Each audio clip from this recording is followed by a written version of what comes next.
그렇다면 이러한 학교 자율 시간은 초등학교에서 어떻게 운영이 되나요? 네, 말 그대로 다양한 형태의 다양한 과목을 개설할 수 있는데 교과 통합형, 지역 연계형 등 여러 가지 형태가 있을 수 있습니다. 특히 초등학교의 경우에는 중학교와 달리 과목이 아닌 활동을 개설할 수 있습니다.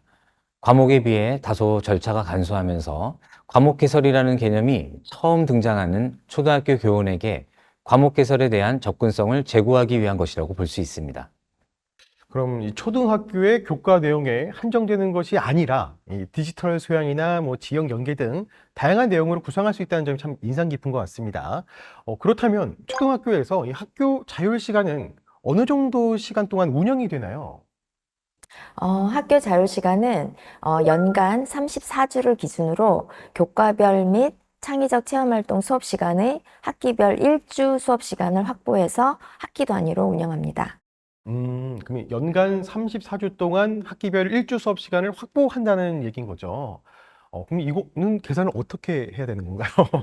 네, 학교 자율 시간의 운영 시간은 실제 교육 과정을 운영하는 시간을 기준으로 각 학년에서 편성한 총 수업 시간 수에 따라 편성해야 하는데요.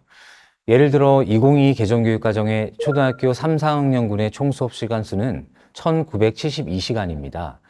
3학년에서 이 시간의 절반인 986시간을 운영하기로 했다면 연간 34주를 기준으로 학기별 1주의 수업 시수는 29시간 정도입니다. 따라서 이 경우 3학년은 한 학기의 학교 자율시간 29시간을 편성 운영해야 하는 것이죠. 특히 2022 개정교육과정에서는 초등학교 정보시수가 17차시에서 34차시로 확대되었는데요. 이때 정보교육 시수를 확보하는 방법 중 하나로 학교 자율시간을 활용할 수 있을 것으로 보입니다. 그러니까 직접 계산해 보니 생각보다 운영할 수 있는 시간이 굉장히 기네요. 근데 이 시간을 좀 더 의미 있게 채우는 것이 굉장히 중요할 것 같은데요. 학교 자율 시간 편성 또 운영 시 고려해야 할 사항들에는 또 어떤 것들이 있을까요? 먼저 학교 자율 시간은요, 네. 학기 단위 운영을 원칙으로 합니다. 학교의 여건과 학생의 필요에 따라서 한 학기에 여러 활동이나 과목을 개설해서 운영할 수 있습니다. 새로운 과목이나 활동은 관련된 교과에 편성을 할 수 있고요. 특히 새로운 과목을 개설해서 운영하고자 하는 경우에는 각 시도 교육청에서 정한 절차에 따라서 고시 외 과목으로 승인을 받은 후에 편성 운영이 가능합니다. 그렇군요. 그 과정에서 혹시 유의해야 할 점은 있을까요? 모든 교과와 창의적 체험 활동은 20% 범위 내에서 기준 수업 시수 감축이 가능합니다. 그래서 그 시수를 활용해서 학교 자율시간의 편성 운영이 가능합니다. 그런데 체육 및 예술 교과군의 기준 수업 시수는 감축이 불가하다는 것을 고려해야 하고요. 특정 교과나 창의적 체험 활동 영역의 시수가 지나치게 감축되지 않도록 유의해야 합니다. 그렇군요. 이 활용 가능한 시수를 잘 확인하고 전체적인 시수의 균형도 좀 고려를 해야 될 것 같습니다. 그러면은 학교 자율 시간에 구체적인 시수 운영 방식도 참 궁금한데요. 시간을 정해서 규칙적으로 운영하거나 뭐 특정 기간에 집중적으로 몰아서 운영하는 등 이렇게 좀 자유롭게 운영을 할 수가 있는 건가요? 네, 가능합니다. 학교에서 확보한 학교 자율시간은 특정 월이나 주에 집중적으로 운영할 수도 있고요. 매주 한두 시간 고정해서 운영하거나 격주로 1회 또는 매월 1회 등 학기 내에서 다양한 방식으로 분산 운영할 수도 있습니다. 그럼 말 그대로 정말 학교 자율 시간이군요. 그럼 이렇게 자유롭게 운영하는 것도 좋긴 한데 학교 자율 시간을 통해서 좀 원래 그 의도했던 학생들에게 그 필요한 역량이 성취되는지 또 확인하는 것도 보통 쉬운 일이 아닐 것 같습니다. 이 학교 자율 시간의 평가는 어떻게 진행이 되나요? 학교 자율시간의 평가는 편성된 교과에 따라 적절히 이루어져야 하는데요. 학교 자율시간의 평가와 기록에 대한 세부 사항은 시도교육청의 학업성적 관리 지침을 따르기 때문에 시도교육청의 지침을 꼭 확인하셔야 합니다. 그렇군요. 이 시도교육청에서 또 이와 관련된 지침을 제시하고 있는 거군요. 네, 맞습니다.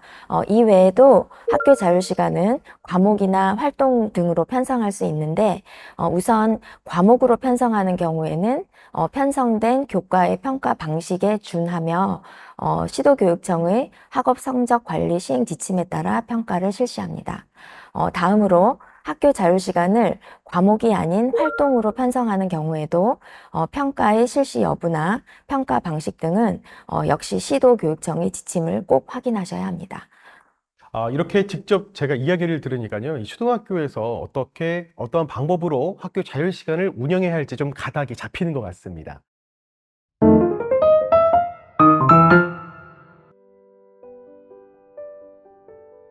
학교 자율시간은 매주 학교 자율시간을 편성하는 지속형, 학기 초, 학기 중, 학기 말에 집중 편성하는 집중형, 지속형과 집중형의 중간 형태인 혼합형 등 학교의 여건에 따라 다양하게 구성할 수 있습니다. 따라서 학교나 지역의 여건 및 학생의 요구를 반영할 수 있을 것 같은데요. 우리 학교의 경우 근처에 숲이 있고 학생들이 숲에서 놀이하는 것을 좋아하기 때문에 생태 교육이나 숲 체험과 관련된 내용으로 학교 자율시간을 만들 수 있을 것 같습니다.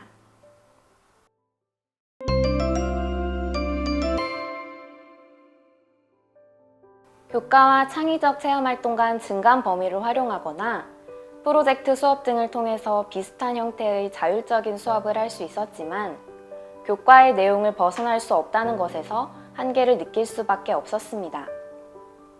학교 자율시간이 적용되면 교과의 성격이나 내용에 구애받지 않고 우리 학교만의 브랜드화된 과목을 만들 수 있다는 생각이 듭니다.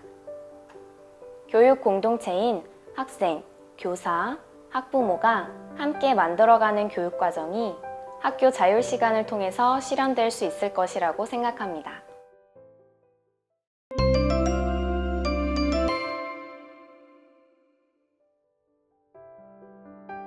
학교 자율시간은 의미 그대로 학교에서 자율적으로 운영하는 시간이라는 점을 생각해 볼 때 가장 중요한 것은 학생, 학부모, 교원의 의견을 충실하게 반영하는 것이라고 생각합니다.